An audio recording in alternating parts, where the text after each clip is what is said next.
हाय नमस्कार। तो आप सबको बहुत अच्छा लग रहा है जो नेपाल या बांग्लादेश की मैंने आपको डिटेल्स बताई। तो बच्चे पूछ रहे हैं सर सिमिलरली बाकी कंट्रीज़ का बताइए। तो देखिए ब्रॉडली जो अपने अपने फंडे होते हैं, लॉजिक होते हैं लाइफ के, और हम जानते हैं कि बहुत लॉन्ग टर्म कमिटमेंट होती है। आपने वो भी वीडियो देखा कि किस तरह से आपका मिनिमम टेन्योर जो होगा वो एमबीबीएस ख़त्म करने का वो 8 साल रहेगा जब आप बाहर पढ़ने जाएंगे, सब मिला मिलो के। अब देखिए सबसे ज़्यादा जो पॉपुलर थे या हैं वो, मैं हमेशा कहता हूँ ये जो एमबीबीएस अब्रॉड इंडस्ट्री है ये एक तरह से कंसल्टेंट्स ने ही बनाई, जिनको एमबीबीएस अब्रॉड की भाषा में कॉन्ट्रैक्टर बोलते हैं। ये लोग थे जो लेट 90s में सबसे पहले रशिया गए और रशिया में कॉलेजेस से बात करी, देखा कि सब कुछ ठीक है। और तब तो रशियन में पढ़ाई होती थी और उस समय यूएसएसआर टूट चुका था और USSR always used to love and we had a very very cordial relation with India. तो that was a easy thing to go. और रशिया से स्टार्ट हुआ, यूक्रेन से स्टार्ट हुआ, ताजिकिस्तान से स्टार्ट हुआ। ताजिक यूनिवर्सिटी बहुत पॉपुलर थी लेट 90s की मैं बात करूँ तो, आज भी है ताजिकिस्तान की अगर मैं बात करूँ। और वहाँ बहुत बच्चे गए हैं जो लेट 90s में, जो उस समय वापस आके बहुत एस्टेब्लिश डॉक्टर्स हैं। फिर धीरे धीरे करके बच्चे, मतलब ये जो हम कहते हैं पूरा एक्स यूएसएसआर कंट्री जिसको लोग CIS कंट्रीज़ बोलते हैं, और तो Russia, Ukraine, Belarus, Uzbekistan, Kyrgyzstan, Kazakhstan, Georgia, ये सब उसी का पार्ट है। उसके बाद इनको हटा के China used to be very popular, Philippines down south used to be very popular, और फिर इंडिया के बगल में नेपाल और बांग्लादेश। उसके बाद कई यही जो इंडस्ट्री चलाते हैं, कभी कोई पोलैंड पहुंच जाता है, कोई बुल्गारिया पहुंच जाता है, कोई कैरिबियन पहुंच गया और वहाँ से कॉलेजेस लेकर आए। देखिए जो भी कॉलेज WHO अप्रूव्ड है वो अब सब NMC अप्रूव्ड है, तो घबराइए मत आप, उस चीज़ में नहीं घबराना है। हाँ, पर आपको ये देखना है कि क्या वो जो NMC की 18 नवंबर 2021 की गाइडलाइंस है, जो सबसे इंपॉर्टेंट मैं बार बार कहता हूँ, जिस गाइडलाइन की वजह से फिलीपींस अब आउट हो गया और मलेशिया आउट हो गया, अगर you want to come back to India. क्योंकि वो ये कहते हैं कि अगर आपको वापस आके इंडिया में पेपर देना है, फ़िलहाल FMG बाद में नेक्स्ट, तो आप जिस जगह जा रहे हो वहाँ पर सेम इंडिया की तरह 4.5 साल का मिनिमम कोर्स होना चाहिए, 1 साल की वहाँ इंटर्नशिप होनी चाहिए, उस देश में प्रैक्टिस करने का लाइसेंस मिलना चाहिए या रजिस्ट्रेशन होनी चाहिए, उस देश में आपको इंग्लिश में पढ़ाई करनी है और फिर वापस आके इंडिया में 1 साल की इंटर्नशिप भी करनी है। तो मलेशिया कहता है हम आपको इंटर्नशिप नहीं करने देंगे, तो वो जो मणिपाल मलेशिया था वो आउट हो गया।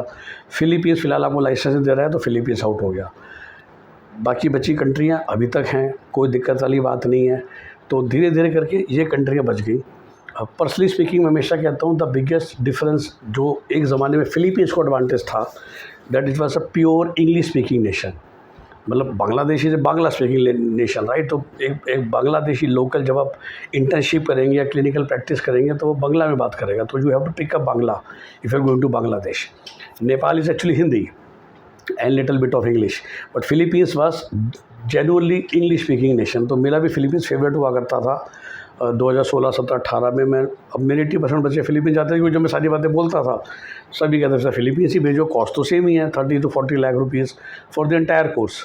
Now when Philippines is gone, I think Nepal का डिसएडवांटेज ये है कि वो थोड़ा सा महंगा पड़ता है, क्योंकि वहाँ पर $75,000 USD फ़ीस है। तो कॉस्ट मिला के आपको फ़िलहाल डिस्काउंट मिल भी जाएंगे तो भी आपका मिनिमम 60 लाख से 75 लाख खर्च होगा, जिसमें आप you are touching Indian options also.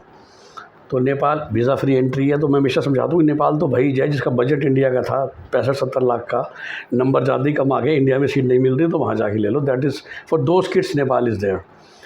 Bangladesh और बाकी सारी कंट्रियाँ अब 30 to 40 जिसे बोलते हैं CTC के पैकेज में है। So the cost difference is not much with this changing conditions. हर जगह आपको 8 साल लगेंगे, हर जगह आप किसी भी कंट्री में चले जाइए। अगर आपको इंडिया वापस आना है, वो जो आप कैरिबियन जाते हैं US असेंबली ख्वाब देखिए, वो सब बातें अलग हैं, लेकिन आपको इंडिया वापस आना है, जो टोटल टेन्योर है उसमें आपके 8 साल लगने हैं कि व्हेन यू क्लियर FMG और नेक्स्ट वन अगर आ जाएगा जब भी, और इंटर्नशिप करने के बाद। तो सितंबर 2025 में जाओगे तो सितंबर 2033 में ही आप नीट PG के लिए एलिजिबल होगे, तो 8 साल लगने ही लगने हैं। तो टेन्योर बिकम्स इंडिपेंडेंट अब, राइट, किसी भी कंट्री में जाओ। तो नेपाल जैसे मैंने कहा इज़ फॉर एक्सपेंसिव पीपल, बाकी सबका बजट भी 30-40 है, तो टेन्योर भी सेम हो गया, बजट भी सेम हो गया। और फिलीपींस की तरह इंग्लिश स्पीकिंग नेशन भी नहीं बचा कोई अब मैं कैरिबियन को नहीं गिन रहा। तो अगर आप CIS कंट्री में जाते हो तो you have to pick up Russian और उज़्बेक और जो भी उस कंट्री की लैंग्वेज है, so that you are able to become a good doctor during the internship. Bangladesh जाओगे तो बांग्ला सीखनी है। Bangladesh is a traditional Muslim country. Kyrgyzstan, Kazakhstan, Uzbekistan are modern Muslim countries. Modern मतलब कि वहाँ मुस्लिम कल्चर का कोई ख़ास प्रभाव है नहीं। इट इज़ लाइक दिल्ली में जो लोग जामिया या हाई एंड एरियाज़ में रहते हैं मुस्लिम लोग, उनका कल्चर वीज़ा वीज़ जो इंदर लोग में रहते हैं फ़र्क होता है। मैं भी समझाता हूँ कि गूगल पे देखकर आप जो लोग हिंदू, कभी कभार आप घबराते हो या यू आर नॉट कंफर्टेबल, तो मैं समझाता हूँ कि आप गूगल पे एक बार वीडियोस तो देखिए ना इन तीनों कंट्री के, तो आपको लगेगा कि वो उतना मुस्लिम नहीं है जितना बांग्लादेश है या पाकिस्तान होगा या ट्रेडिशनल मिडल ईस्ट कंट्रीज़ होंगी। तो दैट डजेंट मीन कि मैं कुछ सेकुलर नॉन सेकुलर की बातें कर रहा हूँ, लेकिन कंफर्ट देने के लिए बता रहा हूँ कि बट बांग्लादेश में जाते हो तो you can expect a pure Muslim culture. और जो भी रिसेंटली भी इसलिए झगड़ा हुआ, क्योंकि but they will do like that, but Uzbek, Kazakhstan और किर्गिस्तान में जितना मर्जी हिंदू मुसलमान इंडिया में हो जाए, उन तीन कंट्री में कभी कोई प्रभाव नहीं पड़ेगा। यूक्रेन इसलिए आउट हो गया because of the ongoing war. Ukraine आधा तबाही हो गया, तो nobody is going to Ukraine.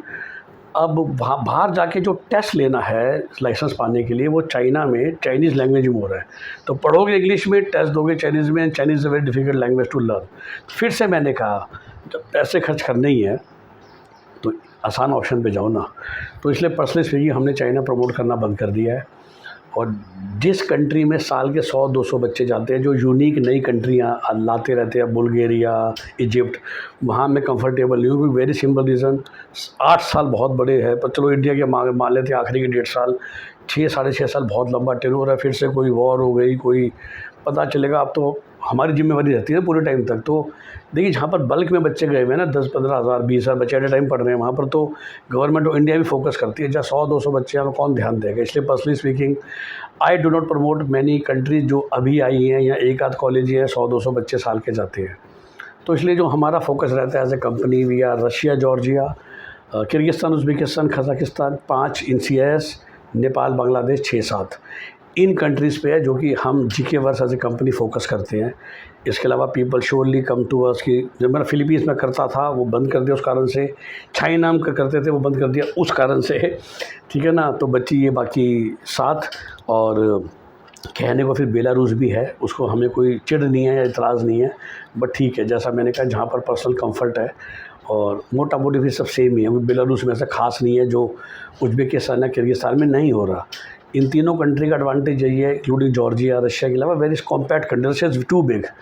तो आप उज़्बेकिस्तान, कज़ाकिस्तान, किर्गिस्तान जाते हो या जॉर्जिया जाते हो, इट्स ऑल अबाउट, जॉर्जिया जाओगे तो तबिलसी इज़ द कैपिटल, और वहाँ प्लेन उतरेगा, आप जॉर्जिया किसी भी कोने में 5 घंटे पहुँच जाओगे। आप उज़्बेकिस्तान जाते हो, ताशकंद उतरोगे, कहीं भी पहुँच जाओगे 5-7 घंटे में ड्राइव से।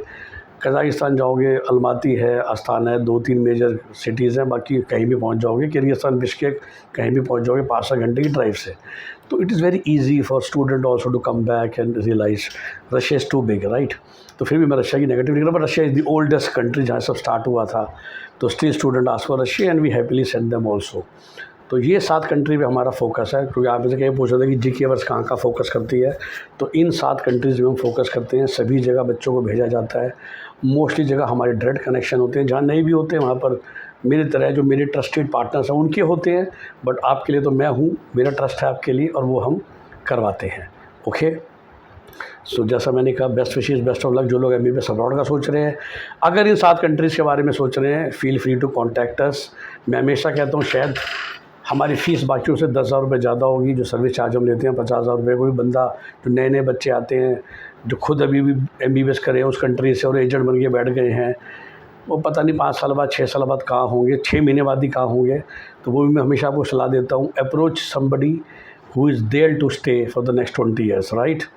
क्योंकि आपके बच्चे ने 6 साल पढ़ना है वहाँ पे। और वो लोग जो प्रोफेशनल है, जो कि जिस तरह से मैं इंडिया का काम दिल से करता हूँ, अब्रॉड में देखिए बहुत ज़्यादा काउंसलिंग नहीं है। एक बार आप डिसाइड कर लेते हो किस कंट्री किस कॉलेज में जाना है, it's very very very frankly very simple work which we do. It's more of operations work, more of commitment. India work is more दिमाग and intelligence and checking cut offs and all that. तो वो हम personally करते हैं। Abroad एक बार आप decide कर ले तो हमारी टीम है जो आपको हेल्प करती है वहाँ जाने के लिए, वहाँ पर आपके साथ टच में रहने के लिए, ताकि आप हमेशा सेफ़ और साउंड रहें। Okay, so 7 countries we focus as GK works. 5 जैसे मैंने बोला CIS countries, Nepal and Bangladesh. Personally speaking, क्योंकि मेरा इन पे विश्वास है, I think it is worth spending your money when you are going to one of these countries. Okay, bye bye, take care. And if you want to contact us, 96433 62320 is our number. You know that. Bye bye. Take care.